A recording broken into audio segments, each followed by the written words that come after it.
Hey everyone, I never thought I'd end up posting here, but I could really use some perspective. My wife, Sophie, 34F, and I, 36M, have been married for 7 years. For most of that time, we were that couple people called solid. We laughed together, traveled, shared inside jokes. Her laughter used to be the soundtrack of my evenings, soft, familiar, comforting. But over the last few months, something shifted. She started coming home later and later, claiming she was stuck at the office because of some new, crunch time project. She became glued to her phone, taking it everywhere, even into the bathroom, and sleeping with it under her pillow. I'd ask what was wrong, and she'd snap at me. "You're being paranoid, Daniel. Just because you don't have a life outside of work doesn't mean I can't." That one stung. I brushed it off, thinking maybe she was just stressed. But the little things added up: new perfume I'd never smelled before, perfectly styled hair for late-night meetings, and that hollow, distracted tone whenever she talked to me. It felt like I was living with a stranger, one who looked like my wife but smiled at someone else in her mind. I didn't want to believe the worst. I told myself it was all in my head. But then one Saturday, while folding laundry, I found something that shattered that illusion completely. So, that Saturday, it started like any other lazy weekend. Sophie said she was going to grab brunch with a coworker, leaving me home to tackle laundry duty. I didn't mind. I actually liked doing chores, they gave me time to think. I was emptying the pockets of her wool coat before tossing it in the wash when something hard slipped into my hand, a hotel keycard. Not one from a chain I recognized, but a small boutique and embossed with a name I'd never heard before. At first, I thought maybe it was from a business trip. But we hadn't been apart recently. My stomach dropped. I checked the date printed on the card sleeve, last week. I stared at it for a long time, feeling this weird, hollow echo inside my chest. I wanted to believe there was a good reason. There had to be. When Sophie came home, I tried to sound casual. "Hey, I found this in your coat. What's it for?" She froze, just for a second, then gave this light laugh. "Oh, that work thing. We had a team-building retreat. I told you, didn't I?" She hadn't. And the way her eyes flickered when she said it told me she was lying. Still, I nodded. Pretended to believe her. But that night, while she scrolled through her phone and giggled at messages she wouldn't show me, I made a quiet decision: next time she had a late meeting, I'd find out the truth myself. The next day, Sophie told me she'd be working late again. Her voice was sugar-sweet, but her eyes didn't meet mine. She even made a show of kissing me on the cheek before leaving, something she hadn't done in weeks. That's when I knew. I didn't plan it, but my hands moved on their own, grabbing my keys and slipping out a few minutes after she did. She drove fast, humming to music I couldn't hear. Instead of heading downtown, where her office supposedly was, she took the coastal highway. My heart pounded harder with each turn she made. After half an hour, she pulled into a quiet seaside area, the kind where couples go to disappear. I parked a few spaces back, engine off, lights out. She stepped out of the car, adjusting her coat, checking her reflection in the window. That's when he showed up, tall, clean-cut, with his hand slipping casually into hers like it belonged there. They didn't kiss, not yet, but it didn't matter. You don't look at a coworker like that. You don't smile that wide for a team meeting. I sat there, gripping the steering wheel so tight my knuckles went white. Every second felt like a punch. I wanted to run up, scream, demand an explanation, but something stopped me. Maybe I needed to see it first.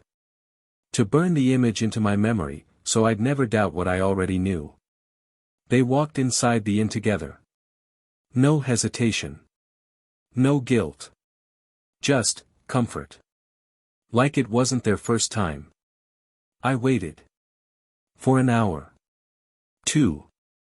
When they finally came out, the sun was setting, painting the sky in the same colors as my chest, red, bruised, and fading. She came home later that night smelling faintly of ocean air and lies. I asked how work went. She smirked and said, "Exhausting. You wouldn't get it." I didn't reply. Because now, I did. The next morning, I couldn't fake it anymore. Watching her pour coffee, humming like everything was fine, made my blood boil. She even asked me if I could pick up dry cleaning like nothing had happened. That's when it slipped out. "Didn't get much rest after your team meeting, huh?" She froze mid-sip. Her eyes darted to mine, calculating. Then came that fake laugh again. "What's that supposed to mean?" I stared at her. "The Seaside Inn. The one from the Keycard. You were there yesterday. I saw you." Her face twisted instantly, not in guilt, but offense. "Oh my God, Daniel, are you seriously stalking me now? You followed me? That's insane. I followed you because you're lying to me." She slammed her mug on the counter, coffee splashing everywhere. "You're paranoid. I told you, it's work. Just because you don't have a social life doesn't mean I can't have one." That one hit hard. But I stood my ground. "You weren't with coworkers. You were with a man. Who is he?" She scoffed, rolling her eyes like I was the crazy one. "He's my manager. We were discussing a promotion." "You really think I'd risk everything for some fling? You're pathetic." I could feel her words slicing through me, cold, dismissive, calculated. She stormed off before I could answer, slamming the door so hard the picture frames rattled. For a long time, I just stood there, staring at the empty doorway. Every instinct in me wanted to believe her, to cling to the idea that maybe, somehow, this was all a misunderstanding. But the memory of their hands brushing, that easy smile she gave him, it wouldn't let me go. That's when I realized, she wasn't just lying to me. She was gaslighting me. And I was done being the fool. After that fight, the house turned into a war zone of silence. Sophie barely spoke to me for days, except for the occasional passive-aggressive remark like, "I guess trust isn't your strong suit," or, "Maybe if you focused on your own life, you wouldn't obsess over mine." She'd slam doors, sigh dramatically, and leave the house without saying where she was going. Every lie she told was like a small cut, deep enough to sting, subtle enough to deny. But I knew something was coming. You can feel it, that heavy tension before the storm breaks. Then, one night, it happened. We were on the couch watching TV, or pretending to. She was texting, smiling at her phone, her thumb moving fast like she was typing to someone she couldn't wait to reply to. I glanced over, trying not to look too obvious. That's when her screen lit up again, and fate handed me the truth in plain sight. "Can't wait to taste you again. Same place tomorrow. Red heart." I froze. My heart stopped. Every sound around me disappeared, the TV, the ticking clock, even my own breathing. She saw me glance, and in a flash, she snatched her phone and locked it, eyes wide like a cornered animal. "What the hell was that?" I asked quietly. She blinked, then scowled. "Wow. Snooping on my phone now? Are you serious, Daniel?" "I didn't snoop. It popped up on the screen." "You gonna tell me who he is?" Her tone shifted instantly, defensive, mocking, cruel. "You're unbelievable. That was a coworker. We're joking around. God, you twist everything into something dirty." I stood up, anger burning in my chest. "Sophie, that wasn't a joke. That was a sext. You can lie all you want, but I saw it. Can't wait to taste you again. Who talks to their coworker like that?" She stood too, voice rising. "You're insane. Do you even hear yourself? You've been paranoid for weeks. Maybe if you weren't so boring, I wouldn't need to text anyone." And there it was. The truth, hidden behind her anger. She realized at the moment she said it, her face drained, lips parting like she wanted to pull the words back. But it was too late. I just stared at her. You wouldn't need to what? She froze, eyes darting away. Then she crossed her arms, defensive again. Forget it. You're twisting my words. No, Sophie. You just told me everything I needed to know.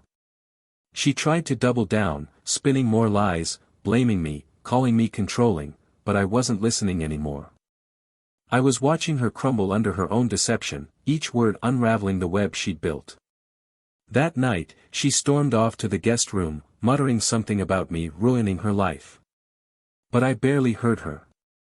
I sat alone in the dark, staring at nothing, feeling everything, anger, betrayal, heartbreak. It hit me all at once, the laughter that had faded, the perfume, the late nights, the secret smiles. Every piece fit now. The woman I married was gone, replaced by someone who looked like her but spoke only in half-truths and cruelty. And as much as it killed me, I knew I couldn't pretend anymore. The next move had to be mine. That night, I didn't sleep. I just lay there, staring at the ceiling, feeling the weight of every red flag I'd ignored. The team-building retreat. The promotion meetings. The phone she guarded like it was her oxygen tank. It wasn't paranoia, it was instinct. And I'd been right all along. By sunrise, the shock had burned off and something colder took its place, focus. I wasn't going to scream or beg. I'd done enough of that in my head. If Sophie wanted to live a double life, fine, but I'd bring it into the light. So I started quietly gathering proof. First, the hotel keycard. Then, I checked our shared credit card statements. There it was, a charge from that same seaside inn, dated 2 weeks before I found the keycard. Dinner charges at fancy restaurants I'd never been to, all on nights she swore she was working late. And one detail that gutted me, a flower shop receipt for a bouquet of roses. I hadn't seen a single one in our house. I didn't need to guess who they were for. The final blow came from her own phone. One morning, while she was in the shower, her phone buzzed. My hands shook as I picked it up, telling myself I was just confirming what I already knew. The message preview read, "Can't stop thinking about last night. You're addictive." No name, just a heart emoji. That was all the confirmation I needed. When she came out, wrapped in a towel, she froze the moment she saw me holding her phone. "Daniel, give me that." "Why?" "So you can delete the evidence." She rolled her eyes, but I saw it, the flicker of panic. "You've lost your mind. That's private. So is marriage, Sophie. Or was that optional too?" She lunged for the phone, but I held it back. "Who is he?" I asked. She sneered. "You really want to do this? Fine. His name's Colin. He listens. He doesn't accuse me of cheating every 5 minutes." The room went silent. I swear I could hear my heartbeat echoing. She'd finally said it out loud, admitted it. And instead of remorse, all I saw was defiance. I took a deep breath. "You know what, Sophie? I'm done. I'm done playing detective in my own marriage. You want Colin? You can have him." She scoffed, crossing her arms. "Oh, stop being dramatic. It was just fun. You think I'd actually leave you for him? Grow up." That one cut deeper than the confession itself. She didn't even care enough to feel guilty. It wasn't love. It wasn't even lust. It was entitlement. I walked out before she could say another word. I needed space, not just from her, but from the version of myself that had tolerated her lies for too long. That night, I stayed at a friend's place. For the first time in months, I actually slept, heavy, dreamless, peaceful. Because the worst was over. The truth was out. And now, it was time to decide what came next. When I left that night, I thought things couldn't get worse. I was wrong. Sophie wasn't just manipulative, she was strategic. The moment she realized she couldn't gaslight me anymore, she started rewriting the story. By morning, my phone was blowing up. Mutual friends, her sister, even my own cousin, all sending the same kind of texts. "Hey man, Sophie just called me. What's going on? She said you're having some kind of breakdown. You okay? She told us you've been really paranoid lately." Paranoid. That word again. Her favorite shield. I could practically hear her rehearsing it in the mirror. He's just insecure. He's imagining things. I wanted to scream. Instead, I calmly texted back a few of them. "I'm fine. Just found out she's cheating. Got the proof. I'm not crazy." Some friends stayed quiet after that. Others apologized, softly, cautiously, like they didn't want to pick a side yet. But one friend, Sam, called me immediately. He'd always seen through Sophie's charm. "Bro, I knew something was off with her," he said. "You don't need to defend yourself to anyone. She's spinning this because she knows she's caught." He was right. Still, it stung, how easily she weaponized my pain into her excuse. I'd spent years defending her, and in one night, she turned everyone into her jury. Then came the kicker. 2 days later, I went back home to grab some things, clothes, documents, my laptop. The air felt different, colder. Sophie was sitting on the couch, scrolling through her phone, acting like nothing had happened. She looked up and said, with that smug half-smile, "I told everyone you're staying with a friend to cool off. Don't embarrass yourself, okay? They don't need to know about your little meltdown." "Meltdown?" I asked, laughing bitterly. "That what we're calling catching your affair now?" She shrugged. "You're blowing things out of proportion. It wasn't serious. You've been distant, Daniel. What did you expect me to do? Sit here feeling unloved?" That excuse hit me like a punch. Classic blame shift. She'd stabbed me in the back and still made me the villain. "You know what's funny?" I said quietly. "You always said you hated liars. Turns out, you just hate getting caught." She rolled her eyes. "God, you're so dramatic." I didn't argue. I just picked up my bag, looked around the house we'd built together, the one that no longer felt like home, and walked out. Later that night, I got a message from her mother. "Please talk to Sophie. She's heartbroken. She says you misunderstood something." Heartbroken? Misunderstood? She'd broken every ounce of trust one had and somehow managed to turn herself into the victim. But I wasn't falling for it. Not again. For the first time in a long while, I felt something other than anger, clarity. I wasn't losing Sophie. I was freeing myself from her. After days of silence, I finally started to breathe again. It's strange, when the storm finally passes, the quiet feels foreign, almost frightening. But for the first time in months, that quiet belonged to me. No more forced laughter. No more perfume that smelled like someone else's approval. Just space, and truth. I spent a few nights at Sam's place. He listened without judgment, the way real friends do. "Man," he said one night over a couple beers, "you don't need her. You need peace." And he was right. I'd spent so long trying to save a version of Sophie that no longer existed, or maybe never did. But just when I thought the worst was over, life threw me one more twist. I got a message from an unknown number.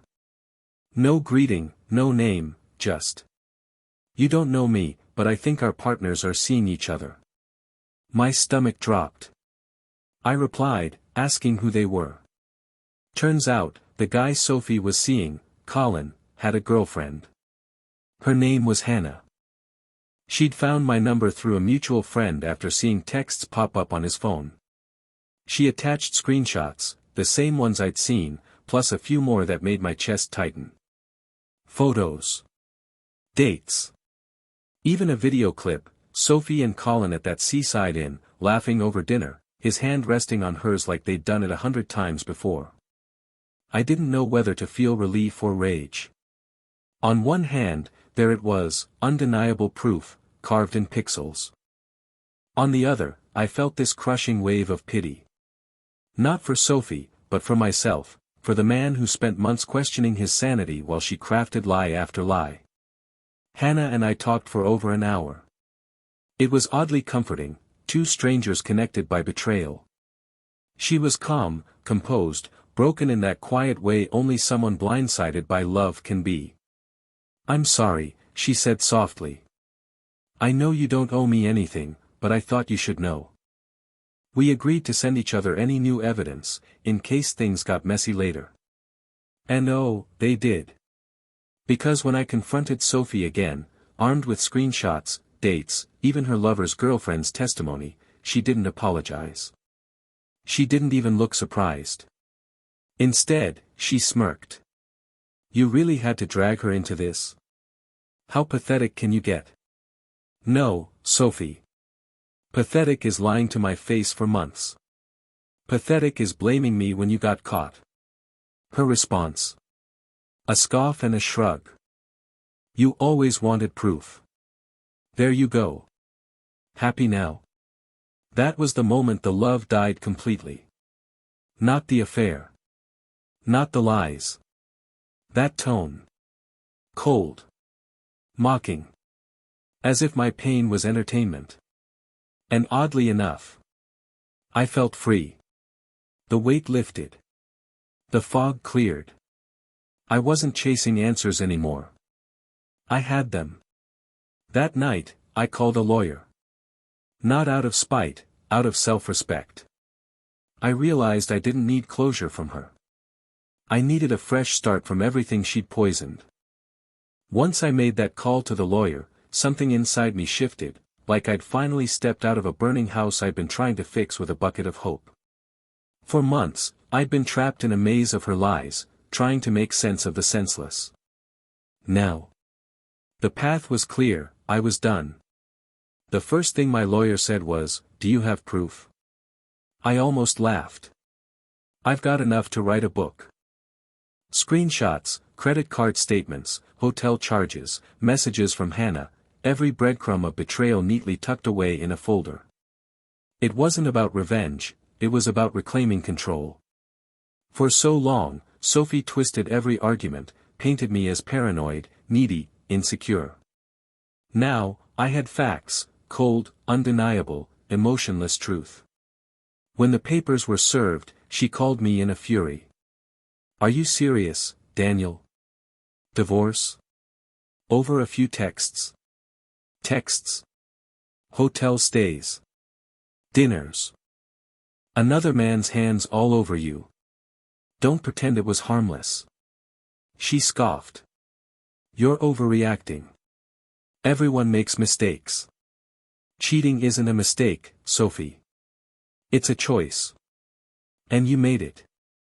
Over and over again." She went quiet for a second, then snapped, "You'll regret this." But I didn't. Not for a moment. The next few weeks were messy. She tried to guilt-trip me, then play the victim, then flirt her way back into my good graces, that old cycle of manipulation. But I'd already detached. The woman standing in front of me wasn't my wife anymore. She was a stranger wearing her skin. Funny thing is, once you walk away from someone like that, you start noticing how much peace you've been missing. Mornings got quieter, not cold, just calm. No arguing, no forced smiles, no pretending everything was fine. I started hitting the gym again, reconnecting with old friends, cooking meals for one without feeling lonely. And slowly, something incredible happened, I started recognizing myself again. The guy who laughed easily. The one who trusted his gut. The one who didn't need to walk on eggshells in his own home. One evening, Sam and I sat out on his balcony, a couple beers between us, watching the city lights blink like distant stars. "You know," he said, "it's wild how much lighter you look now." I smiled. "Yeah. Guess it's easy to breathe when no one's suffocating you anymore." There were still rough days, moments where anger flared, or memories stung. But healing isn't clean. It's messy, uneven, human. And I let it be. I didn't block Sophie, but I stopped replying. She texted less and less until, one day, silence. And that silence, the same one that once felt like a coffin, finally sounded like peace. Hey everyone, if you've made it this far, thank you. Writing this has been both painful and freeing. I guess I wanted to close this chapter properly, the way Sophie and I never could. Because now, standing on the other side of it all, I see things more clearly than I ever did before. When I first started noticing the signs, the late nights, the secrecy, the sudden coldness, I kept telling myself it was stress, or burnout, or maybe even my imagination. I wanted so badly to believe in her that I ignored the one person I should have trusted most, myself. If there's one thing I've learned, it's this: your gut doesn't lie, people do. Sophie was never just unfaithful in body, she betrayed me with every lie, every eye roll, every "you're paranoid" she tossed out to shut me up. That's what stung the most, not the cheating itself, but the months I spent doubting my sanity because I loved someone who weaponized my loyalty against me. But here's the twist life doesn't prepare you for: once the truth burns everything down, you realize how much of your peace was buried under the rubble.